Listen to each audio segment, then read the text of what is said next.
There is something truly humbling about standing in front of something much larger than yourself. When you're faced with towering peaks and vast landscapes, you can't help but feel small. I never thought a simple trip into nature could teach me so much about myself. I didn't expect to find peace, let alone healing, in the midst of nature's vastness. But the mountains became the place where I not only found the beauty of the world around me, but also the quiet space to begin my journey of emotional healing. It was in the mountains that I realized what healing truly meant, not as something to fix, but something to become. At 23, I was struggling. It felt like I had reached a plateau in my life, unsure of where I was going or even who I was anymore. After a series of personal setbacks, a difficult breakup, the strain of family relationships, and feelings of doubt creeping into my career path, I was facing a period of emotional exhaustion. I felt disconnected, unsure of my future, and exhausted by the pressure to keep everything together. I was overwhelmed by what felt like a constant onslaught of challenges, and I didn't know where to turn. I had always considered myself strong, capable, and in control, but this time I couldn't pull myself out of the slump I found myself in. It was like I was walking through life in a fog, unable to see clearly, unsure of how to move forward. I had heard people talk about healing before, but I never truly understood what it meant to heal. It felt like something that just happened to other people, something you could force through with time and effort. But I came to realize that healing isn't something that can be forced, and it's not something you can achieve with sheer determination. Sometimes you just have to stop and let the healing process unfold. I decided to take a step back from my busy, overstimulated life.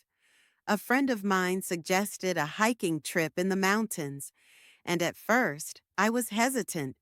I couldn't see how a weekend getaway would make a difference in the mess of emotions I was dealing with, but I needed something, anything that could break me out of my rut. So I agreed. We planned a short trip, and I figured that a bit of time away from my usual environment might help clear my head, even if only for a little while. When we arrived in the mountains, I was immediately struck by the serenity of it all. The air was different. It felt fresh and pure, as if I was breathing deeply for the first time in a long while. The world around me seemed quieter. There were no honking cars, no bustling crowds, no noise from the city.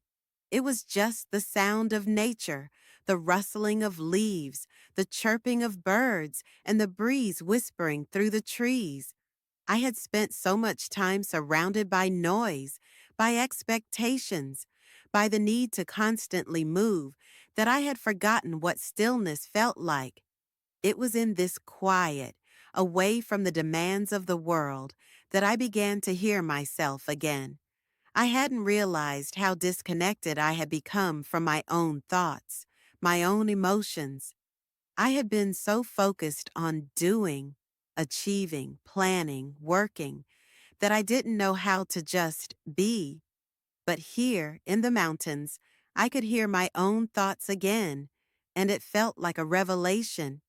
The hike itself was challenging. We spent the first day trekking up a steep trail, the incline becoming steeper the higher we went. My legs burned with each step, and there were moments when I questioned whether I was strong enough to make it to the top. I wanted to give up at times, but there was something so powerful about the surroundings. The mountains had been standing for centuries, weathering every storm, enduring every challenge, and yet they stood tall. They were patient. They were resilient. And somehow, their presence reminded me that healing doesn't happen all at once. It's a gradual process. The mountains were not something to be conquered, they were something to be embraced, much like my own healing.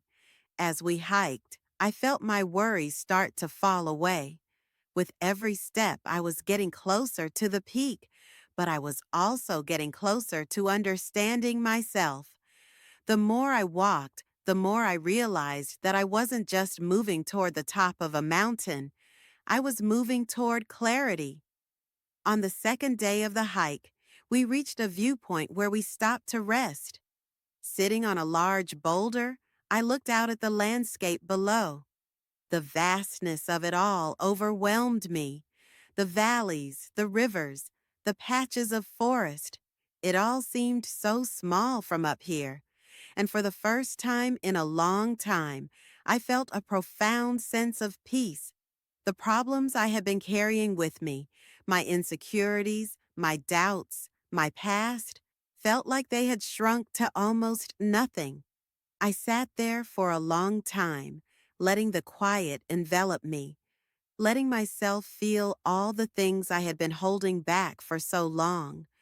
I realized that I had been running from my emotions. I had been too afraid to confront them, Because to let vulnerability myself felt feel like vulnerable. weakness. But sitting there in the vastness of nature, I understood something crucial. Vulnerability isn't weakness, it's strength. The mountains had endured storms, harsh weather, and time. They weren't perfect, but they were resilient, just like me. Healing is often about allowing ourselves to feel the weight of our pain and letting it go. We think that we can run from our struggles, avoid the discomfort. But in reality, healing happens when we face what hurts and let it shape us. I wasn't going to heal by pretending the pain wasn't there. I had to feel it, confront it, and then allow myself to move forward. Just as the mountains had been shaped by time and nature, I too could be shaped by my struggles. But I had to embrace them, not run from them. By the time we reached the summit, I was physically exhausted, but emotionally, I felt lighter. I realized that the journey had been more than just a physical one. It was a metaphor for my own healing process. I had been so focused on the end goal, on reaching the peak, but in doing so, I had missed the power of the journey itself. Each step up the mountain had taught me something valuable. It wasn't about rushing to the top. It was about the moments of struggle, the moments of doubt, the moments when I wasn't sure I could go on. Because it was in those moments that I grew stronger. The mountains taught me that healing isn't linear. It's not about a sudden fix or an end goal. It's about the ongoing process. Just as a mountain forms over time, healing happens bit by bit, one step at a time. It's about facing the storms in our lives, allowing ourselves to break, and then letting those cracks make us stronger. It's about learning to be patient with ourselves and recognizing that it's okay to not have all the answers right away. What the mountains taught me wasn't just about physical strength. It was about resilience, patience, and the importance of allowing ourselves to grow, even when we don't see the change happening immediately. The journey to the top wasn't just a physical one, it was a metaphor for my own journey toward healing. I hadn't been running toward the top to fix myself. I had been running to embrace who I was, to accept my flaws and my scars, and to understand that healing is a lifelong process. As I descended the mountain, I felt like a different person.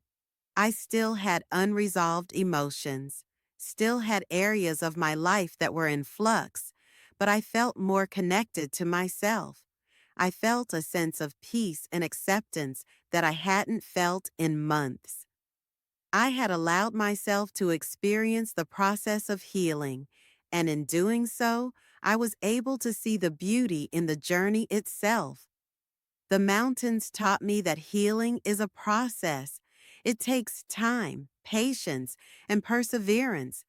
It doesn't happen all at once, and it doesn't happen without struggle, but it's worth it. Healing is about understanding that you are not broken. You are like the mountains. You may have cracks, scars, and rough edges, but you have the strength to stand tall and keep going. I left the mountains with a new perspective. I realized that I didn't need to rush my healing. I didn't need to be perfect. I just needed to keep moving forward one step at a time. The mountains had shown me that resilience doesn't come from avoiding pain. It comes from embracing it, growing through it, and trusting that, just like the mountains, we are capable of withstanding whatever comes our way. Healing isn't a destination, it's a journey, one that takes time, patience, and self compassion. And as I walked away from the mountains, I understood that I didn't have to be whole all at once. I just had to keep moving forward, trusting that each step would bring me closer to peace.